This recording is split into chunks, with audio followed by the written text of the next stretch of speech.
Welcome to Simply Excel. In this tutorial I'm going to show you how to print to PDF. Printing to PDF is as easy as printing to a printer, because effectively all you're doing is selecting the Microsoft PDF Creator as your printer.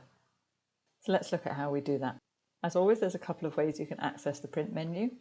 You can either come to File and Print using your mouse, or from within your spreadsheet you can press Ctrl and P. Once you're in the print screen, you can then select your printer as Microsoft Print to PDF. On the right hand side here it gives you a preview of what it's going to print. At the bottom tells you how many pages it's going to be on, and you've got all the standard print options that you'd have if you were printing onto physical paper. And then once you're happy with all the settings, you can see that your preview is looking how you want it to look on your PDF. Simply press the print button and you'll be able to select where you want to save this document to. You see that it's set the file type for the save as PDF. We can name it whatever we like, press save, and our file's now been printed to PDF. And here's the file opened as a PDF. We can of course also just select a small area of the file to print to PDF. We don't have to print the whole thing.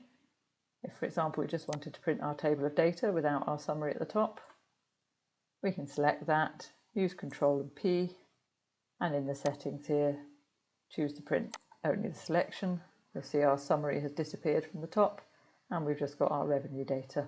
And the rest of the process is exactly the same. I hope you found this tutorial on printing to PDF useful.